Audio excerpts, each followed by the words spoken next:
हाय सांग मैंने केमी अछ मु बहुत भलरे अच्छी तुम दयालु आ मु गोटे छोटिया ब्लॉग बनवाई जाऊँगी आईटा प्राक्ट करुँची कि माइंड करूँ ना जानू कि न जानू ट्रेनिंग करुँची आमर ठीक अच्छे कहूँ यहाँ गोटे बेडरूम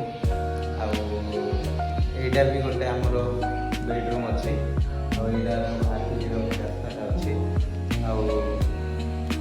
हूँ आमर छोटिया किचेनटा ये किचेनटा आम सब सामान माने खाଇବା बनेगा सब सामान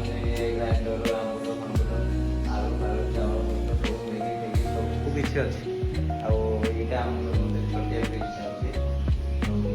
ये सामान अच्छी बाहर बाथरूम जावाई बालकनी टाइप अच्छी ये जिनिस तो आपण मैंने समस्ते खाई ना भी जानी फिर भी मुझे कहूँ कहीं ब्लॉग टी छोटिया ब्लॉग टी बनाऊँगी बोली प्राक्ट करुँची ये जिनिसर ना हूँ मका किए खाई पुड़िला मका बहुत टेस्ट हम बहुत भल किए जदि खाइन ट्राई करूँ पुड़ी बहुत टेस्ट हम ओके ठीक अच्छे जदि वीडियोटी भल लगे लाइक एंड सब्सक्राइब कमेंट भी करूँ ओके थैंक यू।